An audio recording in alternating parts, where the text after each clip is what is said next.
You don't need Netflix, you don't need cable. Hop on YouTube, welcome to the hood table. Where we chop up local and global events vocally.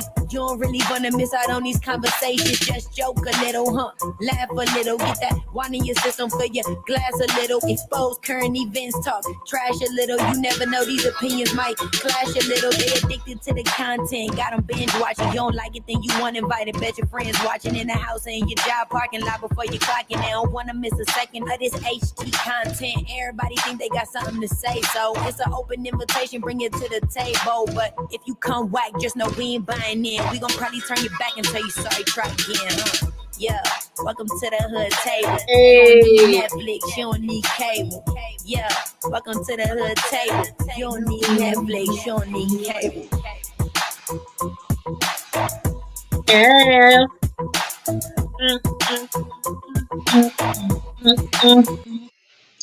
Hey, what's going on, everybody?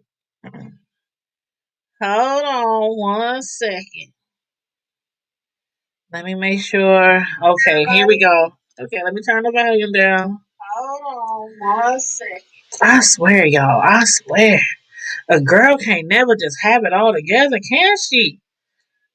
I need a new case for my phone because every time I try to turn the volume down, the case seems the little indentation seems to pop out of the groove to turn the phone up and down.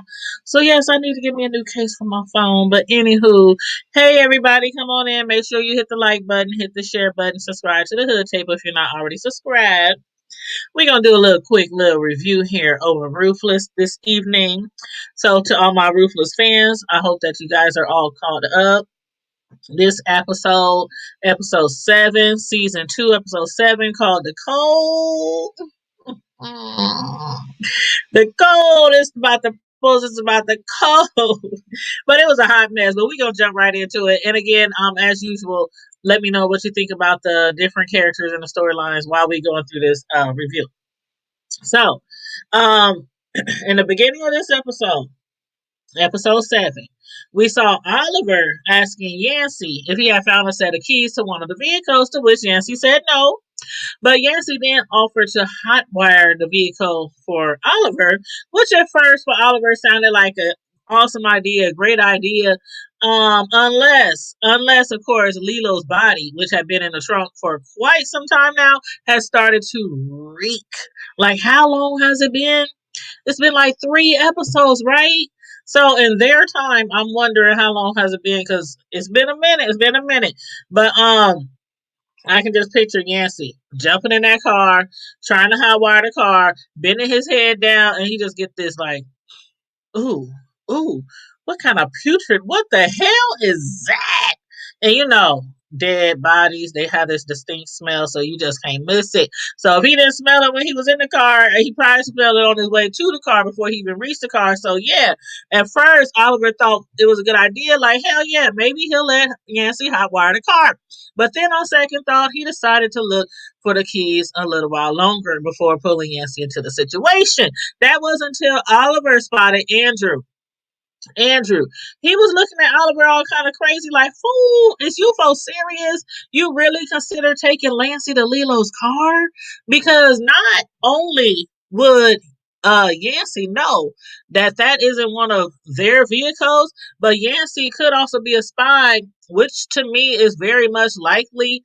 I think Yancey is either a spy or a snitch. Neither one which are good for Oliver.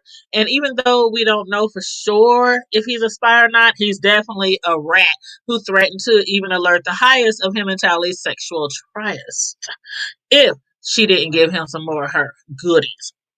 If he can't get his hand back in her cookie jar, he done threatened several times to tell the highest about what they did.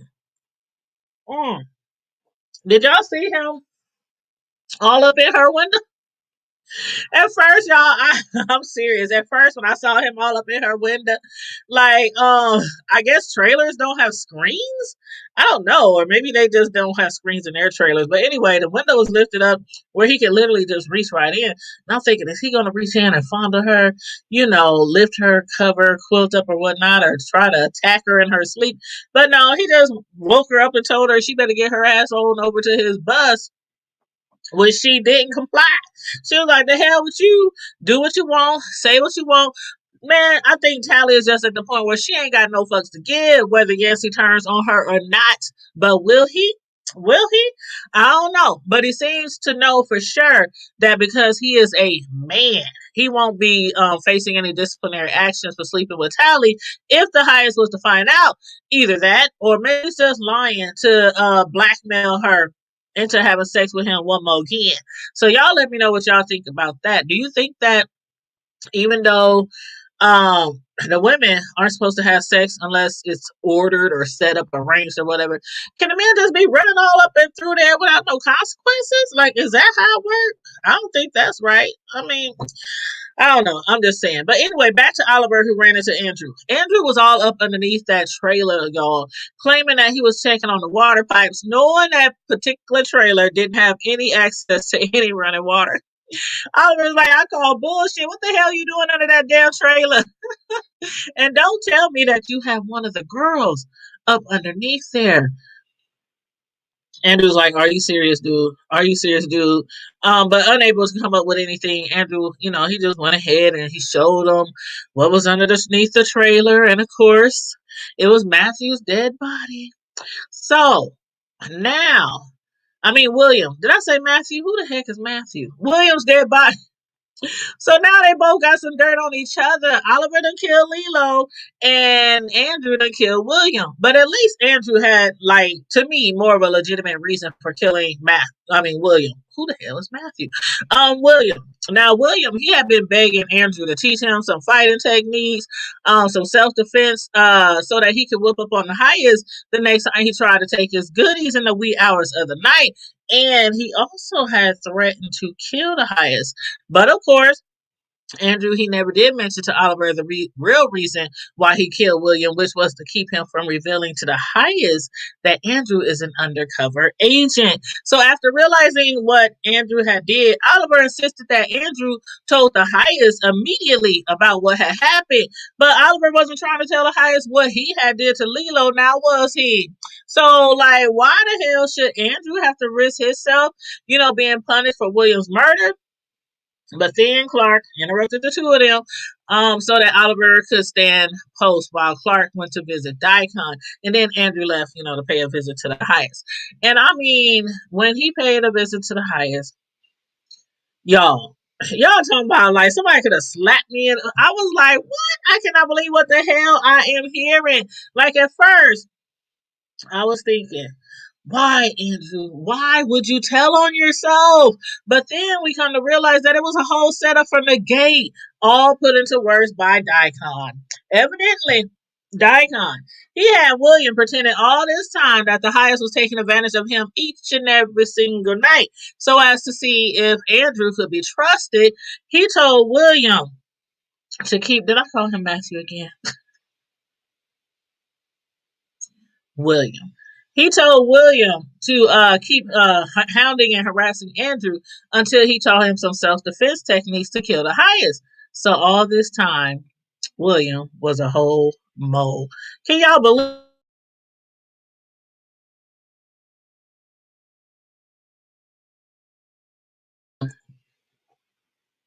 Can y'all believe it? I was like, "Are you shitting me? Like, are you serious?" Hey, Deborah, what's up, fam bam? I was like, "Are you serious? William is a whole mole. Like all this time, and I was like, it's just so hard to know who to trust and who's on the inside and who's on the outside, who's undercover in this show. I was like, William is a homo. And he seriously was going to tell the highest last week that Andrew was an undercover agent.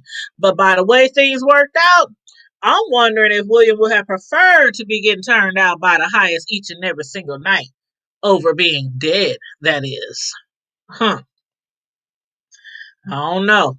I just know one thing that um the highest, I knew that when he found out, I just knew that when he had found out what Andrew had did, that he would be so furious that he had killed his boy toy. When in fact, the highest was deliriously overcome with laughter. He was up there, he was so tickled. I mean, he was double over laughing, like, ah, what? Are you kidding me for real? Oh my God, I told Daikon you can be trusted. I was like, what the hell is really going on here? I was so confused. But then, of course, we caught on real fast. Um, the highest had told Daikon that he had nothing to worry about all along when it came to Andrew's loyalty. But will that be true after this week? Because you see, Daikon, he still has some concerns on whether Andrew truly killed his wife Sarah or not. Now, when Clark had did some investigating to see if Sarah was indeed dead, he only found one report of her murder, and only in the local news. So, of course, a murder like that, police, FBI agents or a policeman's wife being murdered, and it's only in the news and only locally, like one report. So yeah, Daikon thought that was awfully strange that a story like that had not gone viral, or at least went statewide or something like that. Therefore, he assigned Oliver the task of going to Andrew's house to see if Sarah was still alive, and if so, he was to bring her back to Daikon still alive, but also unharmed. So, what do you think will happen if Sarah's found out to be alive? What do you think will happen to Andrew once Sarah's found out to be alive? Because when they first sent him on that mission, they just told him, if you want to come back to the cult, you have to kill your wife. But this, if they were to find out that he lied and said he killed his wife to get back to the cult, and so he can't be trusted, like would they just banish him? Do you think they would try to kill him? Y'all let me know what you think. And I'm just saying, like, also, Oliver, do you think he will actually hand her over to Daikon? Because you know how Oliver feels about the ladies and the girls. He's very overprotective with them, right? He doesn't like to see no harm done to them. He don't like them to be assaulted, anything like that. Even when he thought Andrew had some under that trailer, he was like, bruh, why he holding that big old gun in his hand? I know you ain't got no girls up under that trailer. So would he hand her over to Daikon? And if he does, it's always a possibility that Andrew will snitch on him about Lilo's murder. So, again, y'all let me know what y'all suspect will happen along those lines. As far as Elder Mother,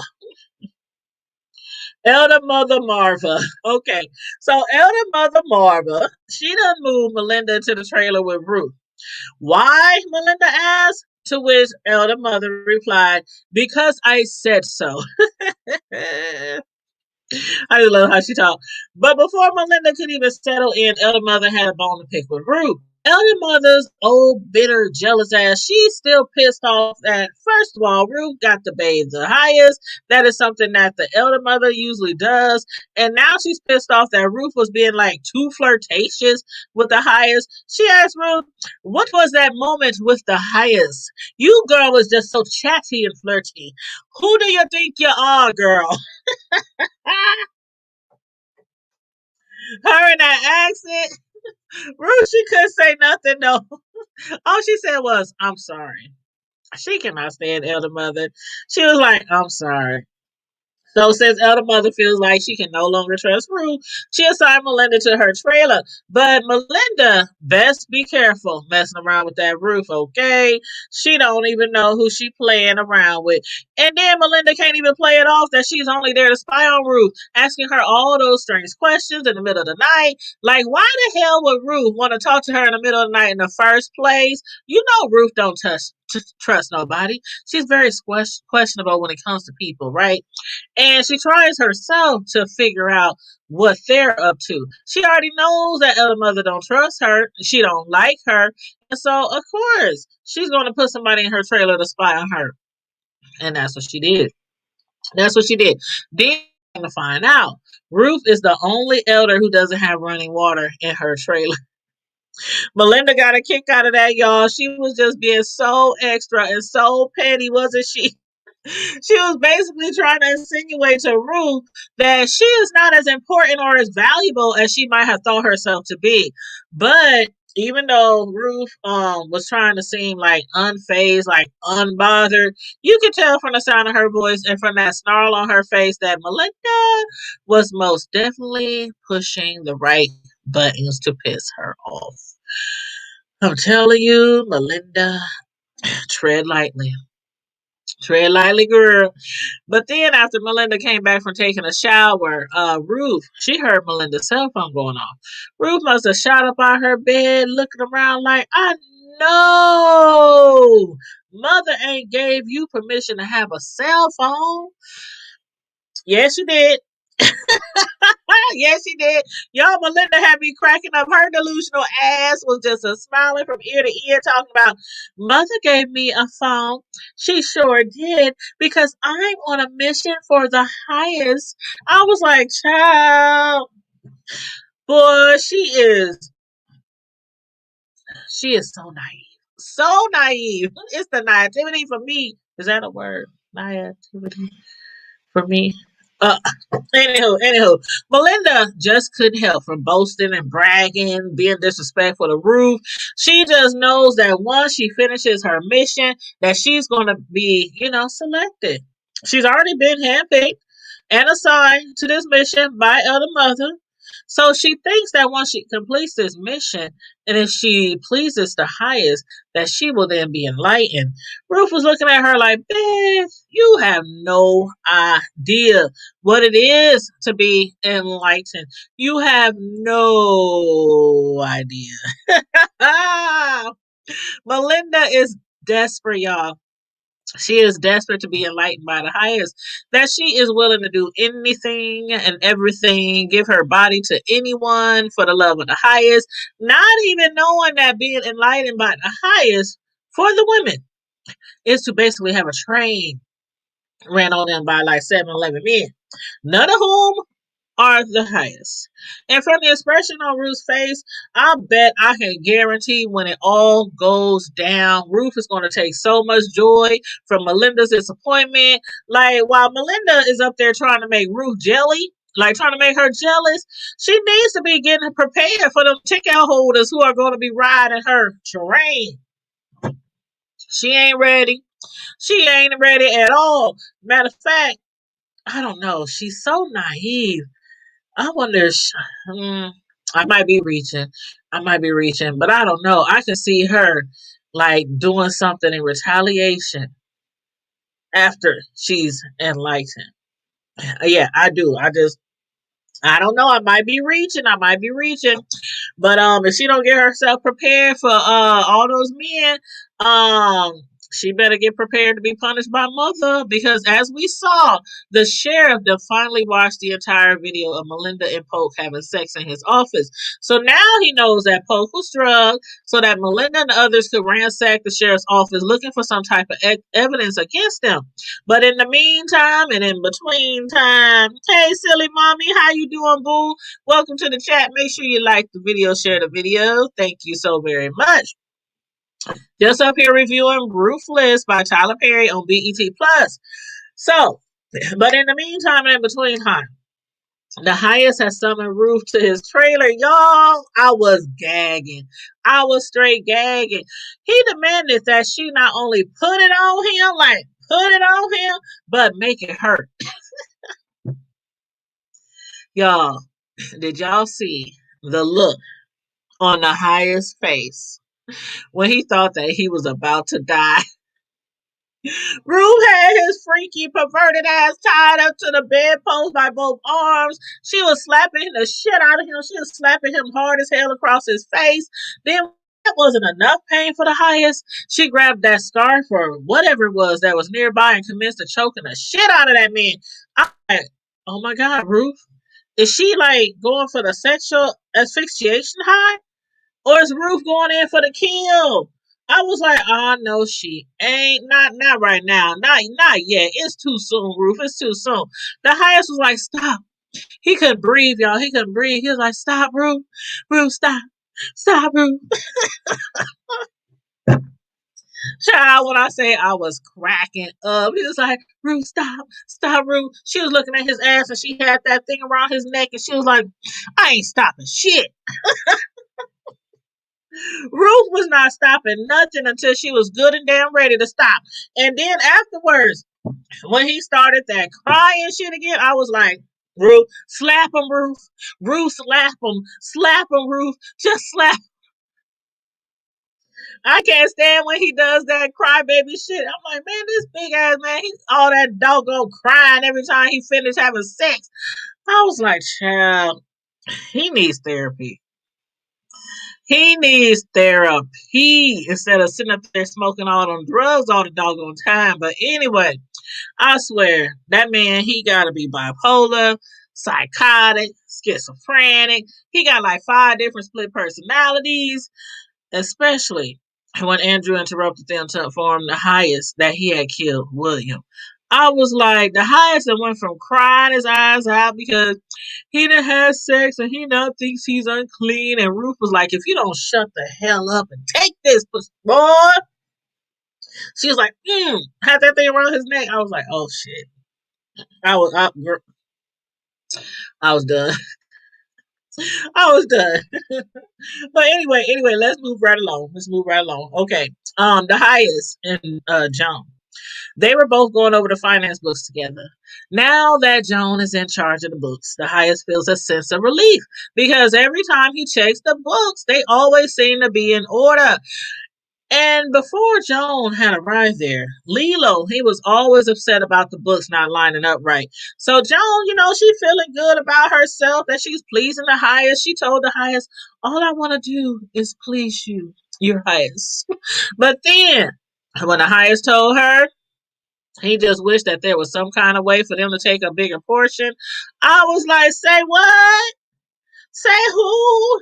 Like, okay, we all know that the cartel is giving them pennies, whereas the cult is moving millions of dollars for the cartel every month. Still, yeah, all I was thinking was, is this some type of setup?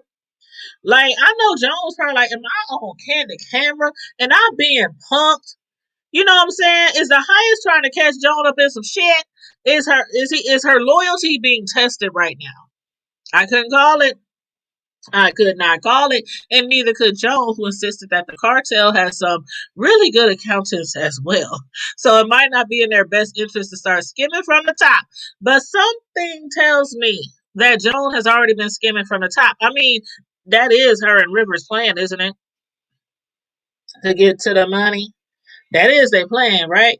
But even if the highest is in fact testing her, I'm still wondering, when the heck is he going to inquire about Lilo's whereabouts? I mean, it's as if Lilo done just fell off the face of the earth.